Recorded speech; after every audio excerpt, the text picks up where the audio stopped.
नमस्कार, आप देख रहे हैं स्ट्रीट बज़ और मैं हूं आपके साथ आरुषि राय। छात्रों के एक आंदोलन ने बांग्लादेश में कल मिनटों में तख्ता पलट कर दिया। शेख हसीना ने अपने प्रधानमंत्री पद से इस्तीफा दे दिया। उनकी 15 साल की राजनीति 45 मिनट में बर्बाद हो गई। 15 साल से बांग्लादेश पर राज कर रही प्रधानमंत्री शेख हसीना को मजबूरन बांग्लादेश छोड़कर भागना पड़ा। शेख हसीना अपनी बहन शेख रेहाना को लेकर निकल गई, जिसके बाद देश सेना के हवाले है। शेख हसीना के आवास पर प्रदर्शनकारियों ने तोड़फोड़ मचाई, वहां रखे सामान को भी लूटा। यहां तक कि उनके पिता यानी बांग्लादेश को अलग राष्ट्र की पहचान दिलाने वाले शेख मुजीबुर रहमान के मूर्ति को भी नहीं बख्शा। आखिर ऐसा क्या हुआ जिसने बांग्लादेश को पहचान दिलाने वाली जनता उन्हें ही मिटाने के लिए आतुर हो गई? शेख हसीना ने क्यों छोड़ा अपना देश? आखिर इसके पीछे क्या है कारण? आइए जानते हैं इसके पीछे की कहानी। ये कहानी शुरू होती है 1971 से, जब मुक्ति संग्राम हुआ था। उस वक्त तत्कालीन सरकार ने ये घोषणा की कि मुक्ति संग्राम के स्वतंत्रता सेनानियों के परिवारों को सरकारी नौकरियों में 30% आरक्षण मिलेगा। यही वो एक कारण है जिससे आज बांग्लादेश चल रहा है।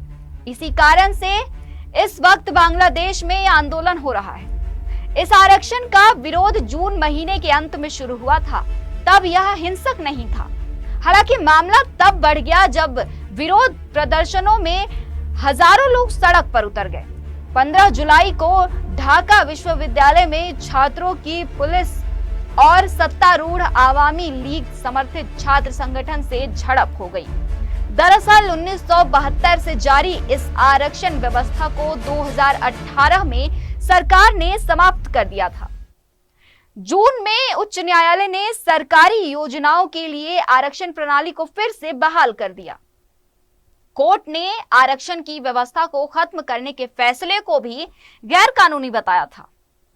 कोर्ट के आदेश के बाद देश में बड़े पैमाने पर विरोध प्रदर्शन शुरू हो गया।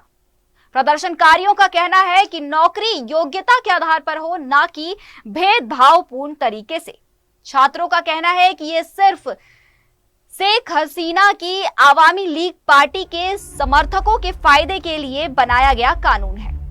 बता दें कि प्रधानमंत्री शेख हसीना बांग्लादेश के संस्थापक शेख मुजीब उर रहमान की बेटी हैं, जिन्होंने बांग्लादेश मुक्ति संग्राम का नेतृत्व किया था। जनता का गुस्सा इतना बढ़ गया कि बांग्लादेश के राष्ट्रपिता कहे जाने वाले शेख मुजीबुर रहमान की प्रतिमा को भी ध्वस्त करने का प्रयास किया। ऐसा पहली बार नहीं हुआ कि शेख हसीना बांग्लादेश छोड़कर भागी हैं। 1975 में बांग्लादेश को अस्तित्व में लाने वाले शेख हसीना के पिता मुजीबुर रहमान सहित उनके परिवार के 17 लोगों को सेना की एक टुकड़ी ने बड़ी क्रूरता से कत्ल कर दिया था, जिसके बाद शेख हसीना भागकर भारत आई थी।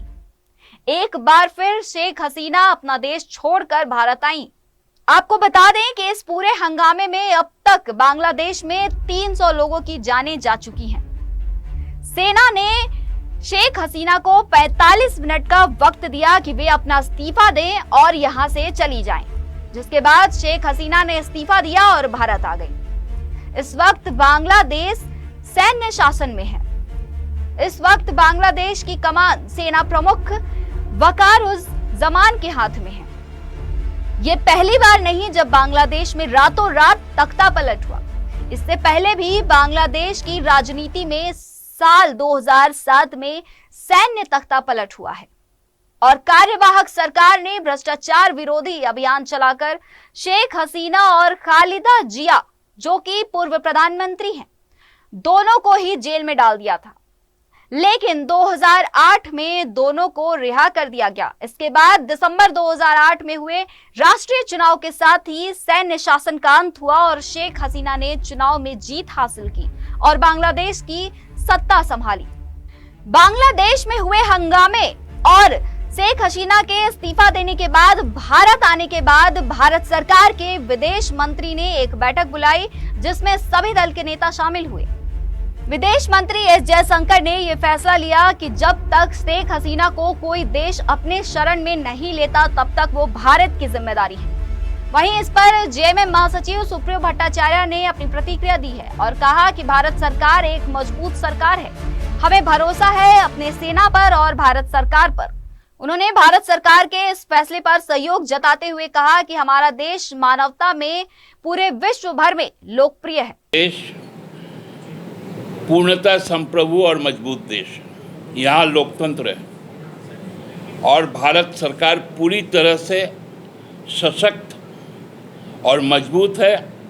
भारत के लोग भारत सरकार के साथ खड़ी है, भारत के सैन्य बल के साथ खड़ी है और सैन्य बल पे हमें पूरा भरोसा है कि हमारा देश न केवल सुरक्षित ही है वरन पूरे विश्व में मानवता के हिसाब से सबसे लोकप्रिय देशों में एक है। और ऐसे ही तमाम खबरों के लिए बने रहिएगा स्ट्रीट बस के साथ। मैं आरुषि राय, नमस्कार।